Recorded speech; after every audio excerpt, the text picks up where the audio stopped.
The following is a conversation with Nalu from Pond. Lending Pond is a decentralized lending platform using NFTs as the collateral for loans. In this conversation, we discuss the project, its future, and much more. I hope you enjoy. Can you sort of give me a quick explanation of your project and what it aims to achieve? Okay, so Pond is a DeFi platform on Cardano that seeks to support the lending, borrowing, buying, selling of tokens on the Cardano blockchain, whether those be non-fungible tokens, NFTs, or publicly traded tokens or fungible tokens like the liquid token or the society token. And Pond is a smart contracts protocol that allows people to, for example, take a loan on an asset as using cryptocurrency assets as collateral for a loan. And we are currently creating a marketplace that allows people to list non-fungible tokens as well as tokens for sale. Okay, great. And so you actually have some sort of lender protection in a way. I've been looking at your site. You only list certain NFT collections to avoid scams. How do you how do you choose which NFT collections are allowed to be used as collateral? So, in terms of determining whether an NFT project can be used as collateral on Lending Pond, there's kind of a couple things that we look at. First, we look at the sustainability of the project. Sometimes, for example, there are projects that have super unsustainable, for example, staking mechanisms that we don't feel will be in place for a long period of time. We look at the founders behind the project. We look at the project's vision and kind of do look at the financial side as well. They do need to have a certain amount of volume behind that project, as well as a certain floor price for their collection. Because, for example, let's just say that your floor price is 50 ADA. There isn't enough liquidity in that project to actually take a loan, right? To, like, take a loan Yeah, against a yeah, 50 ADA asset isn't strong enough. sure. So, yeah, that's pretty Um, much it. so so sort of going into the future as the NFT space expands, do you envision the project still doing this manual review, or will it turn to something more automatic? I still think that it is going to be a manual review. Like, in the beginning, it was definitely something that was kinda crazy, and however, as new projects come, we can kinda identify those on a manual basis. However, for the marketplace that Pond is launching, we're basically gonna allow any collection to verify themselves on that marketplace, just like how most marketplaces function right now. And that will be something kind of automatic. You apply, you give us the name of your project and policy ID, and then that can be verified. The lending and borrowing just needs a little bit more of a vetting process, I feel. So moving on to sort of a similar topic, how do you protect your lenders, and what systems are in place to protect their capital? So the smart contracts are in place to protect the lenders, and how we protect their collateral is we so when you take a loan on Lending Pond from a borrower perspective, right? Let's just say that I have an NFT that's worth X amount of ADA. I want to take a loan that encourages a certain thing that we call an LTV. So LTV stands for loan to value ratio, and the way that an LTV is calculated is we take the amount that the borrower is asking for. So, for example, in let's just say that there's an NFT that you could sell on the marketplace for 1,000 ADA. This means that you should generally take a loan with an LTV between 0 and I wanna say, like, point 0.8 is what we generally recommend, right? So that means that you can fund a loan on this 1,000 ADA asset anywhere between, 0 ADA to you can give them, like, up to 700 ADA, 800 ADA for that asset. And that just ensures that there is still collateral in that loan, right? Because Mhm. it incentivizes the borrower to not default on that asset. Just in terms of security, those assets, once a loan is conducted and signed, those assets sit in a smart contract. So those are safe until one of two options happen. one, the borrower repays the loan with the interest to the lender, and then he gets to claim his collateral back, or the borrower doesn't repay the loan, and then the lender gets to claim the lender gets to claim whatever collateral is nested in that smart contract. So the borrower actually has to provide the entire loan plus the interest, or they lose their NFT. There's no way of providing a certain amount of ADA. Yeah, so the borrower has to repay the loan in order to get his NFT back. You can't partially pay back your loan and get partial parts of your NFT Yeah, back. for sure. We are exploring options to have borrowers extend their loan by paying the interest for another certain period of time. But if we were to build a mechanism like that, it would be something that the lender and the borrower would both need to agree to, right? Yeah. The borrower would request, "Hey, can I extend my loan?" If the lender says yes, then sure. If the lender denies, then it, the request for a loan extension would be denied. Okay. So I see you're sort of focusing more on short-term lens, right? With a maximum duration of 5 weeks. Why on the short term and not longer term lens? So I think the main answer to that question is that 5 weeks in the CNFT space is almost like eternity. Anything can happen in 5 weeks. In 5 weeks, the Ape Society floor went from 1,400 to 10,000 ADA, right? Hmm. So in 5 weeks, almost anything can happen. So I think that's already a pretty long time. However, if we look at like the traditional finance world of things, 5 weeks is nothing. And I think that Pond is looking towards having a way to extend the loan duration on loans. I know that people have been asking, "Hey, Pond, can you start allowing for 2-month loans, 3-month loans?" And the only issue with that is that the risk factor goes up by so much because of how quickly things move in the crypto space. So we are exploring options for loans to be held over longer periods of time, but I think it's just currently those loans, like, if there were 2-month, 3 months loans, those would be collateralized in a different way than people are used to now. You would probably have to provide a lot of collateral, and we would probably have to oversee that collateral and to say that and approve that something of that loan duration, but it is something that we're looking at. So really the short term is to protect the lender against volatility of the NFT assets. Then. Exactly, and currently, Lending Pond version 1 is just accepting NFT as collateral for a loan.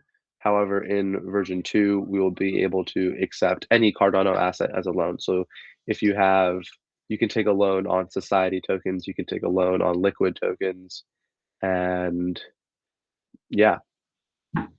Okay, but I guess it would all be really up to the lender to sort of accept the volatility on that asset. Obviously, the different assets in the Cardano system are going to have different levels of volatility.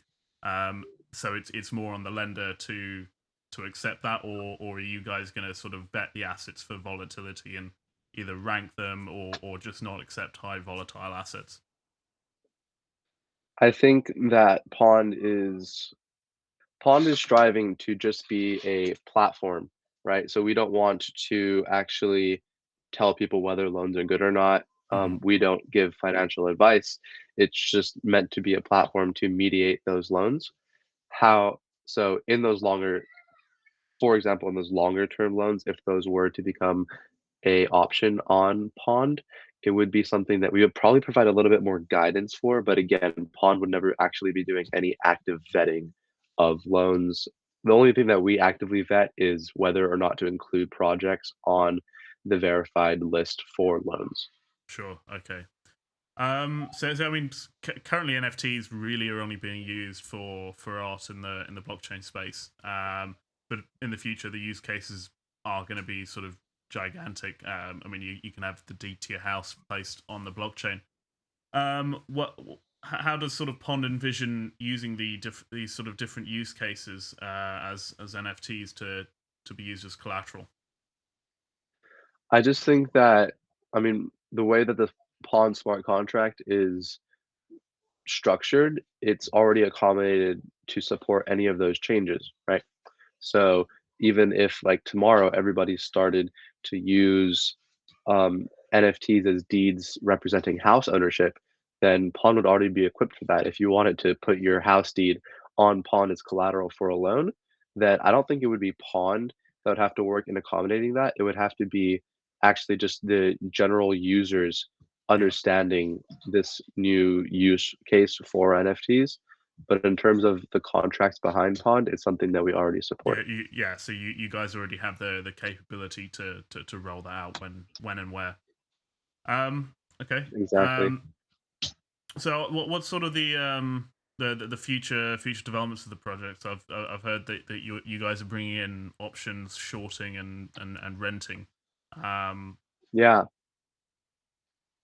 So options is will be coming a little bit down the line. Shorting and renting are already included in our smart contracts. It's not included in the UI front end of version 2, which we're launching this month per se, but it it's included in the smart contract, so we just have to create a front end and the UI for it. Shorting has already been explained all over Twitter and various forums as to how shorting an NFT works, but basically what you're doing is you're borrowing an NFT, right? So yeah. instead of lending out ADA, you'd be lending out an NFT. The borrower is promising to repay the smart contract with any NFT from the same policy ID. So they'll borrow an NFT, they'll sell it on a marketplace immediately, and then once they sell it, they'll wait for the loan duration and they'll hope to buy an NFT from the same policy ID back at a lower price. Okay. And then renting is a similar thing. It's just instead of replacing the NFT with any other NFT from the policy ID, you just have to replace it with the same NFT. Okay. So for shorting, right? With the different policy IDs, correct me if I'm wrong. You can have different values for the different NFTs, right? Yeah. So do you want to explain your question in a bit more detail? Um, so when you short an NFT, would it be on the specific NFT or would it be an NFT project? So that depends on whether it's shorting or renting. So renting is you're borrowing an NFT from a specific policy ID. Shorting to short a specific NFT is very difficult, right? Because if you purchase an NFT, you sell it, and then you have to try to buy back that same exact Right. NFT.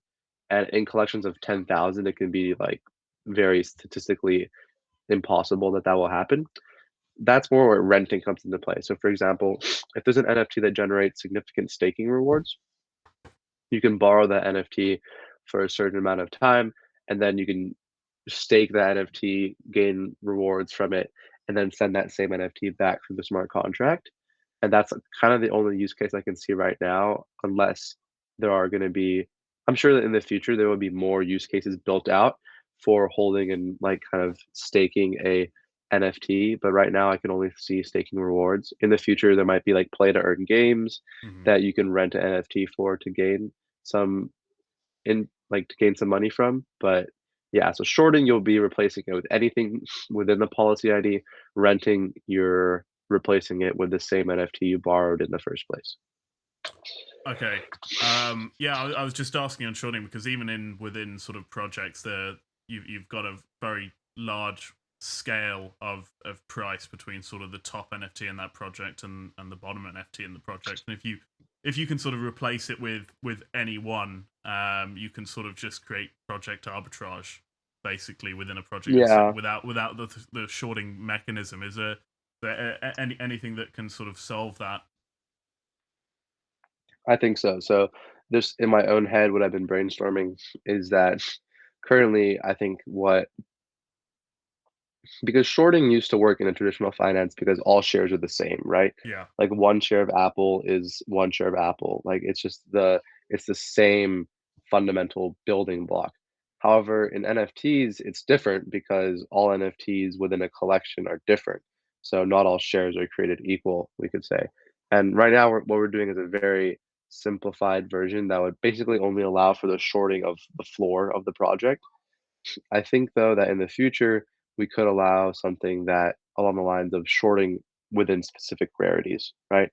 Hmm. So like if project might have a predetermined rarity, and let's say that I'm interested in shorting the upper part, the more valuable part of the project, then there could be a short that basically says, okay, I'm giving you a rank 5 out of 10,000 asset. Please replace with anything that is that rarity or like even more rare. So basically, it Okay. has to replace with either a 432 or 1, you know? Yeah. Yeah. So you actually have the smart contracts for shorting and renting already ready to go, right? Yeah, so the smart When's that contracts for estimated to hit live? So the smart contracts for shorting and renting is built, not the rarity shorting, which I just mentioned, that would have to be added. Yeah. But the smart contract for shorting and renting is already built. V2 is expected to launch sometime in December. And then as for building out the UI for shorting and renting are not the only smart contracts that are included with V2, but aren't displayed in the front end. There are other smart contracts that are also that have like the same story. So, and we're actually prioritizing that a little bit before. So that's actually super duper loans. Super duper loans are included in the smart contract, but they're not included in the front end slash UI. So we're going to be building out those as soon as V2 launches. We're going to be creating the UI in the front end for these quote unquote super duper loans. And then Hmm. after that, we'll launch shorting and renting. So super duper loans will take approximately 3 weeks after the launch, and then which leaves shorting and renting maybe will come a month and a half or so after the launch of V2. Okay. And options. Have you got any sort of ideas on options? I think just thinking about it, it would actually be an easier way to do shorting right through options, because you actually don't have to involve in the buying and selling of NFT assets. Exactly. So options, those contracts for options have not been written yet. As such, I'm fairly restricted as to how much I can say Hmm. regarding the schematics of how it works. Right, because shorting is common knowledge. Everyone knows how shorting works. Yeah. Options, however, is something that Pond is developing that nobody else has started on yet. But I think that I am allowed to say what options are. It's basically going to be a right to buy or sell an NFT at a future date. Hmm. So super simplified, dumbed down version of options. Eventually, we can start moving into more complicated variants, but it's initially just going to be the right to buy or sell an asset at a future date at a predetermined price. So that's pretty much as I'm allowed to say. That's coming a little bit further down in the roadmap, however. Okay, sure. Sounds interesting. How is Pond being financed currently, and where do you plan to go? I see you're going to apply for Catalyst funds. Yeah, so Pond currently has been 100% bootstrapped. We've had a couple of VCs and investors express interest. However, we're pretty convinced and set on the fact that we want to create Pond just by bootstrapping the whole thing. And we did reach out for Catalyst funding. We applied. I think we had like 3 or 4 proposals going.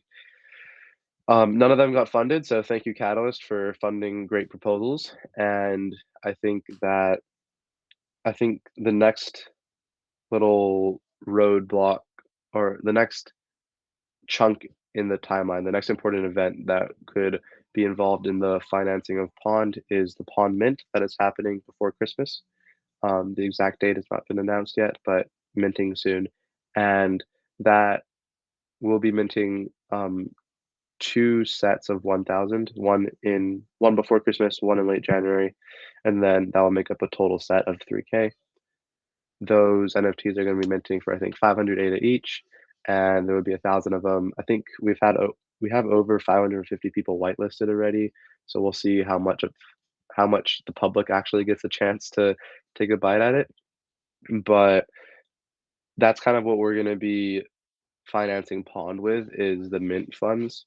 We're um, hoping to finance it with that.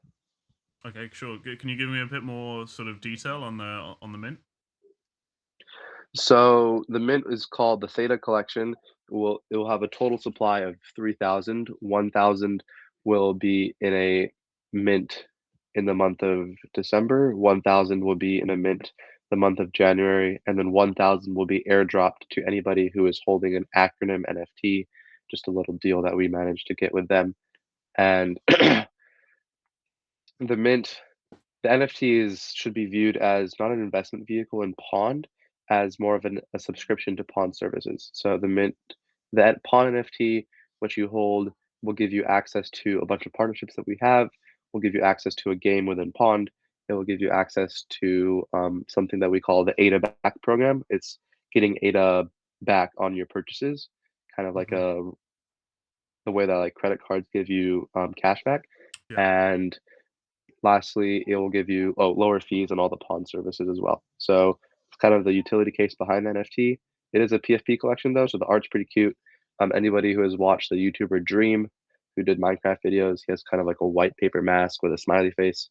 So that's how the art is inspired. And that's pretty much the information on the mint. Everything has been released. Oh, also the collection will be taking no royalties, and it will be featured on Pawns Marketplace, which also is taking no fees, right? Okay. So a little bit of saving money for the user there. That's pretty much everything. All the information about the mint is publicly available except the mint date. Okay. Great. Cool. So I sort of asked this question to all the people I interview. How have you found building on Cardano compared to say like a year ago, and what it's like building now, and where does Cardano need to um sort of excel in the future to help builders? So Vassal was definitely something that was beneficial to Cardano for building. It expedited things, made it a little bit quicker. Building in the beginning, mm, it's like a little bit of a trade-off. Building in the beginning was fast and it was somewhat simple, but it was also somewhat limited. And then building now is a little bit slower, but there's a lot more capability and a lot more options for building. So it is a bit of a trade-off. I'd always go with the second option though. I like having as much options as possible when developing. So that's basically the trade-off that I see it as. Right now it's a little bit slower to develop. There's more bugs and things you have to figure out, but it Hmm. also leads to more options, more power, more choices. Okay, thanks. And yeah, last question. I think trust is really important in DeFi and for smart contracts. When are you planning to get your audit done? Yeah, so that's a solid question. Catalyst would have been nice to fund something like that. Didn't go through. I think that I have a lot to say on the topic of audits, right? Because I think that audits are such a funny thing because first of all, they are priced egregiously on Cardano, especially. Yeah, It shouldn't cost hundreds of thousands of US dollars for someone to read over someone's code and be like, ah, okay, it looks good. Like I I it's just don't this, want to say the anything rude. supply and demand of Haskell coders out there really that's causing that price imbalance.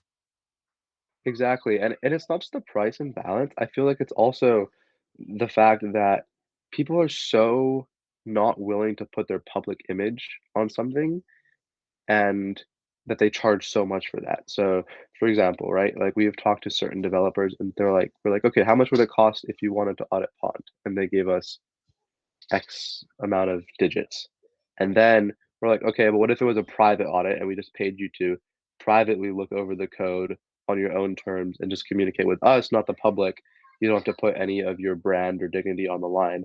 And the number of digits was a lot less, right? Hmm. So I think that's the issue.